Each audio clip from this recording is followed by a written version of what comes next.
It was supposed to be routine. A procedural ethics hearing, barely a footnote on the national docket. But when Jasmine Crockett walked into that marbled courtroom, flanked by silence and stares, you could almost hear the tension ripple through the walls. The moment her heels hit the floor, it wasn't just the gavel that held power anymore.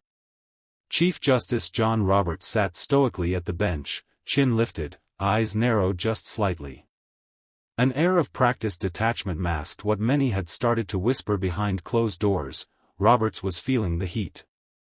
Political pressure was mounting over recent controversies.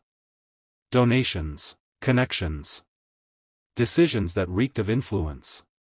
And now, the courtroom was about to become ground zero for something no one expected.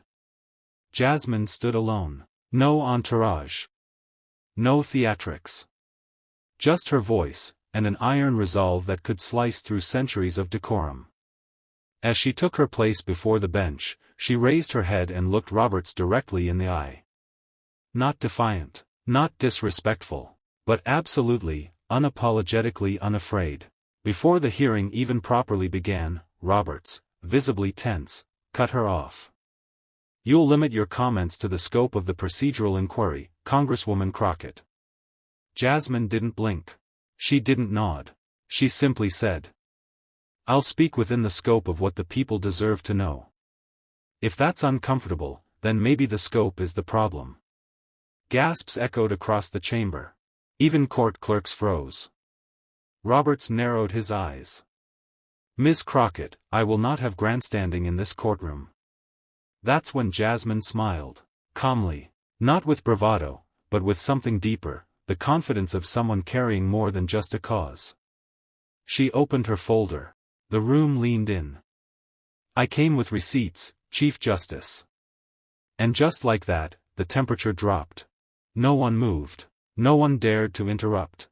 Because something was about to unravel, and the silence wasn't obedience. It was anticipation. Cameras weren't allowed in the courtroom, but word spread like wildfire. Reporters in the gallery typed with trembling fingers, eyes darting between Jasmine's expression and Robert's rigid posture. Even the marble pillars seemed to lean in. Jasmine placed a single sheet of paper on the desk before her, slid it forward, and waited. Roberts, trying not to betray discomfort, gave a nod to the bailiff to retrieve it.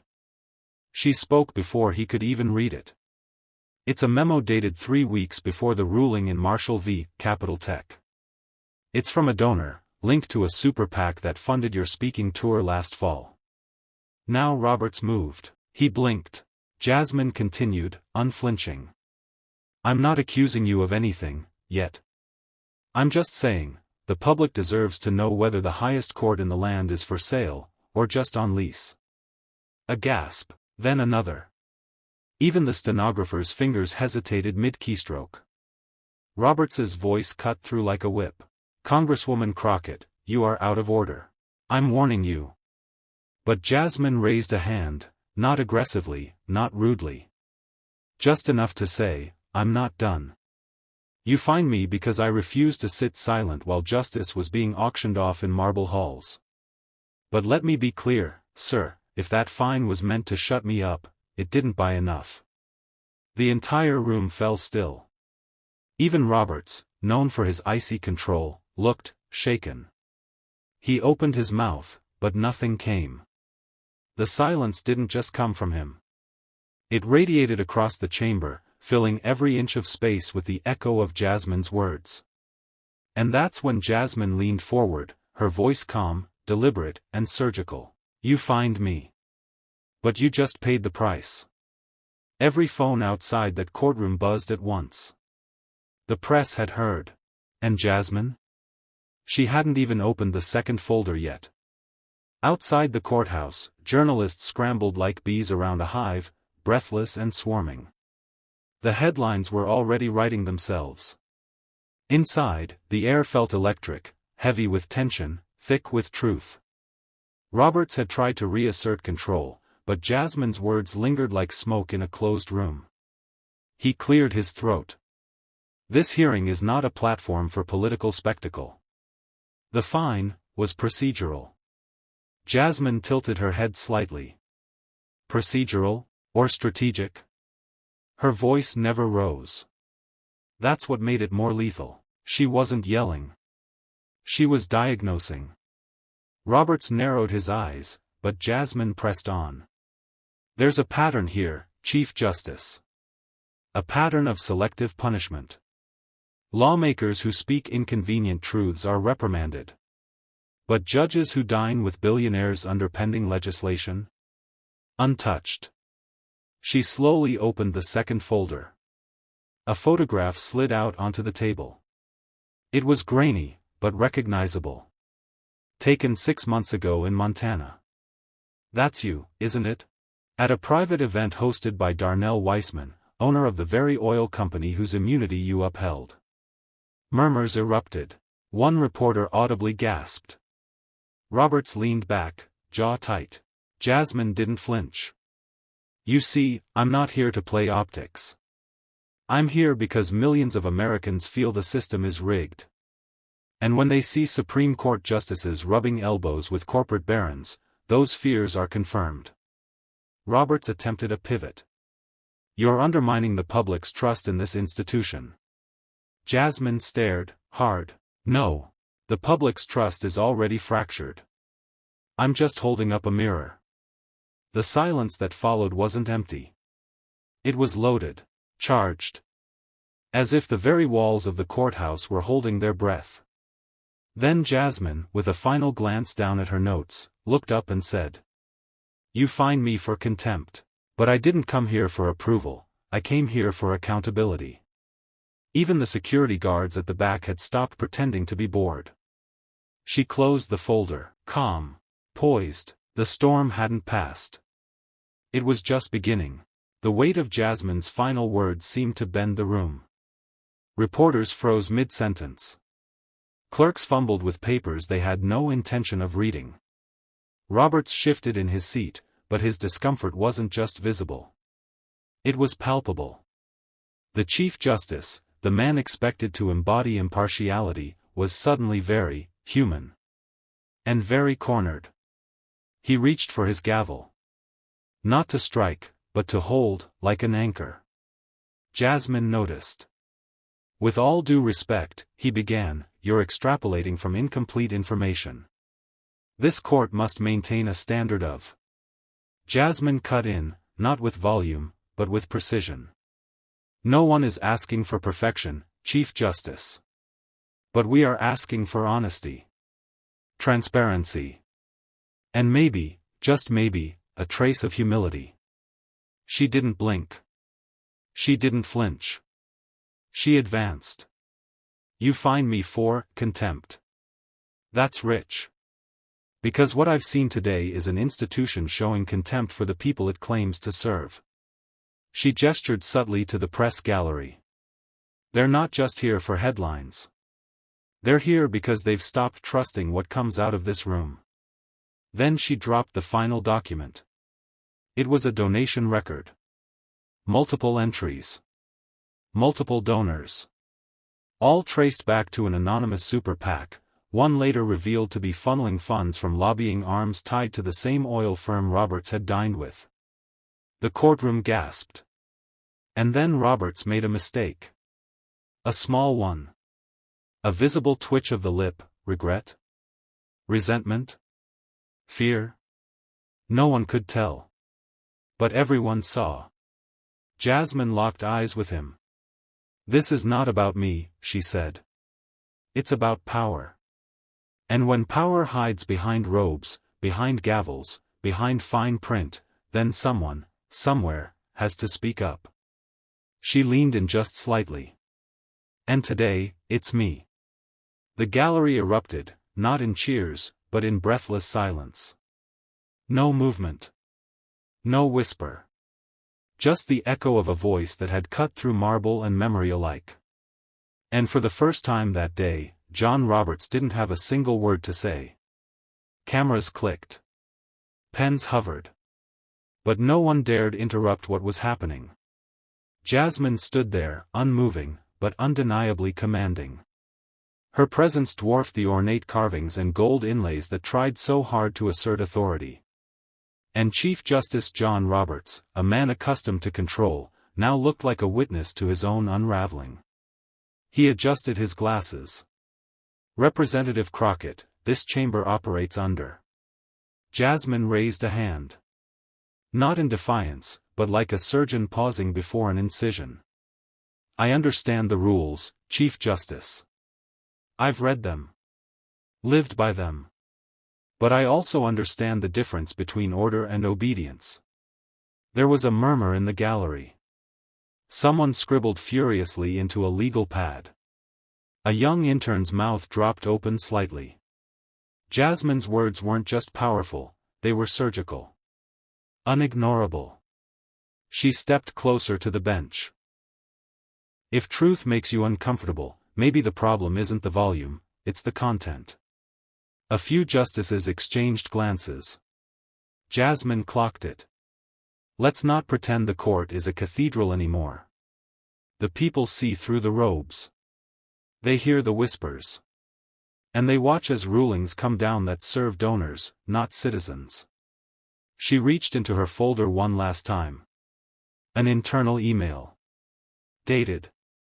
Time-stamped. It showed a discussion between a former clerk and an industry lobbyist, about a case still being deliberated.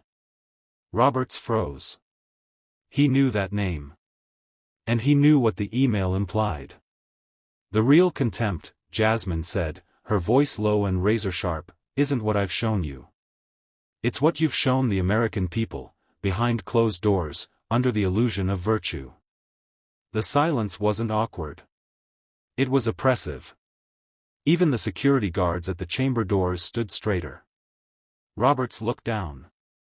For once, it wasn't at a legal brief, but at himself. At the gavel he gripped too tightly. At the foundation starting to crack. And Jasmine? She simply turned. Not to exit. But to face the nation. Because in that moment, she wasn't just a congresswoman. She was a reckoning. Jasmine's pivot wasn't dramatic, but it landed like thunder. She faced the press gallery now, not the bench. Her voice no longer addressed just the court, but every American watching on screen. You want to find me, she said. Go ahead. But let the people see exactly what you're trying to find into silence. Roberts didn't move. The gavel in his hand now felt symbolic, like an echo of power, not the real thing. Jasmine held up the email again, this time for the cameras. The lens zoomed in. The subject line read, "Favorable outcome, follow-up with Justice Chambers." Gasps rippled through the room. One of the court reporters dropped her pen. A producer in the hallway whispered into a mic, "Clip it. This is the soundbite." This court, Jasmine continued, has punished protest but protected profit. It has silenced victims while amplifying donors. And it has fined me, not for breaking rules, but for breaking the silence. Tim Scott, seated in the back row for support, shifted uncomfortably. Even he knew this wasn't political theater anymore, this was exposure. Jasmine's tone sharpened. If we're going to talk about contempt, let's talk about how corporate lawyers draft legislation behind closed doors. How rulings get leaked to billionaires but not to mothers losing rights. How the bench has become less about justice, and more about transactions. She paused, then stepped forward again. You fine me today. But every fine comes with a receipt. And the people are reading the price you're putting on silence. Roberts looked pale. He tried to interrupt, "Ms. Crockett, this is highly appropriate," she finished for him. Because at that moment, everyone in that courtroom knew, she wasn't asking for permission. She was reclaiming the narrative. And America? America wasn't looking away. Cameras blinked like stars. Every network cut in. Every live stream surged. Hashtags ignited in real time. Hashtag Jasmine fined. Hashtag receipts for Roberts. Hashtag courtroom revolution. But Jasmine wasn't done. She reached into her folder and pulled out a second document, this one marked confidential in bold red at the top. It wasn't just another leak. It was a memorandum bearing the signature of a lobbyist tied to a recent 5-4 ruling that stripped environmental protections near predominantly black communities.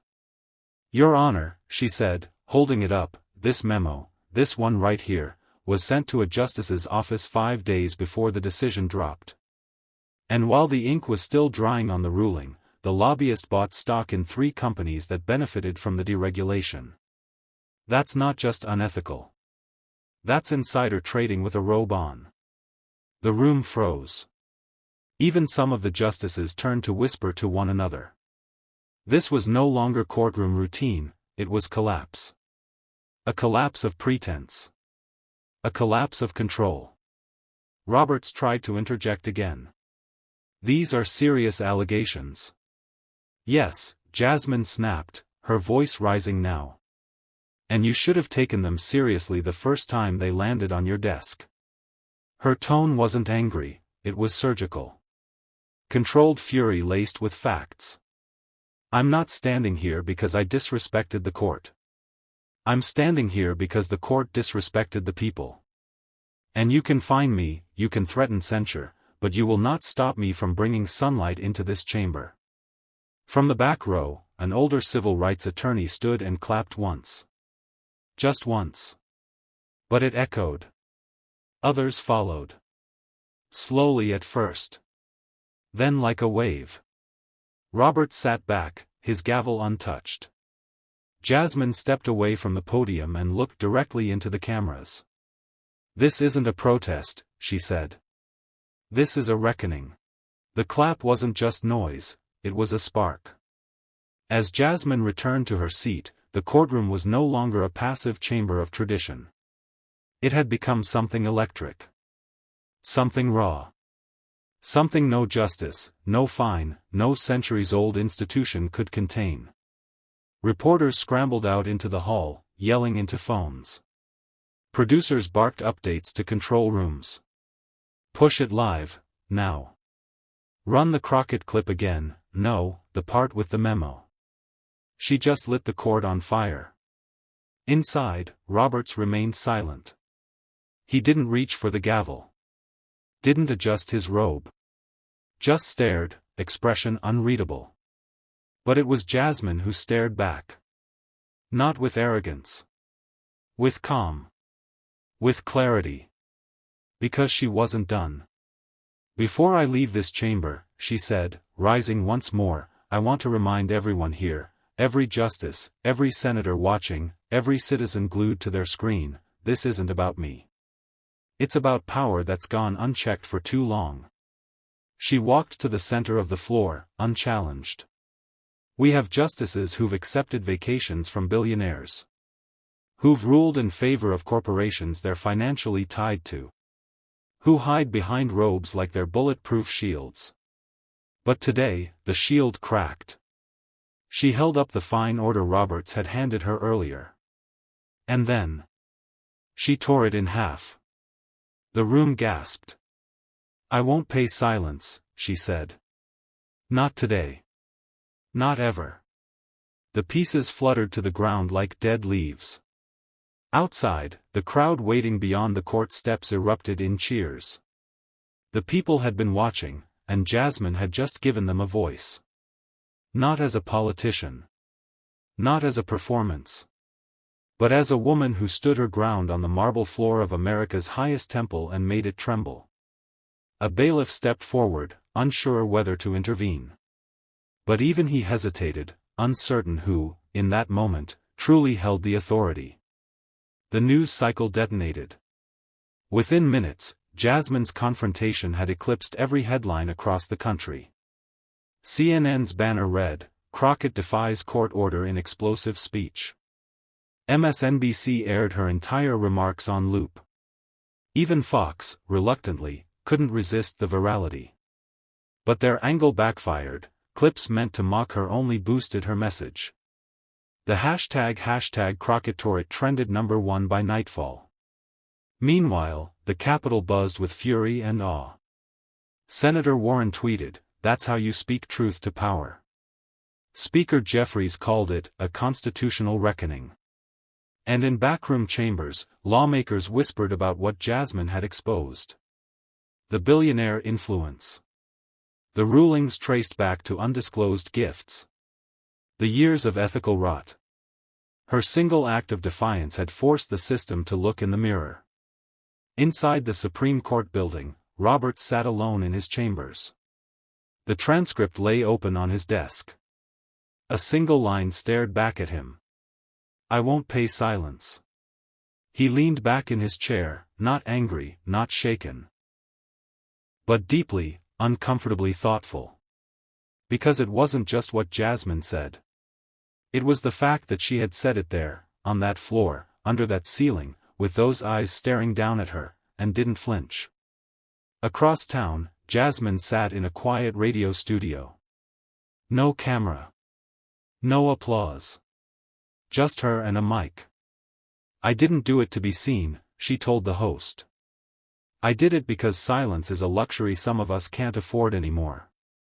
The host paused. "And what if they try to silence you again?" Jasmine smiled, voice steady. "Then they'd better bring more than a fine." The next morning, something shifted. Outside the Supreme Court steps, a silent crowd had gathered, not to protest, not to chant, but to witness. College students, teachers, young lawyers, parents with kids on their shoulders. They stood holding printed signs bearing Jasmine's words in bold. "I won't pay silence." Across social media, #FindButFree spread like a brushfire. Artists remixed Jasmine's speech into music tracks. Designers turned her quotes into t-shirts. Editors cut together viral TikToks showing Jasmine staring down Roberts while layered text read, "She didn't pay. She didn't bow. She made history." Inside Congress, lawmakers began drafting a new ethics transparency bill for federal judges. A long shot? Maybe. But Jasmine had kicked the door open, and people were no longer willing to look away. In a surprise move, Chief Justice John Roberts issued a rare statement that afternoon. It was measured, distant, and framed in neutral legalese. But one sentence jumped out.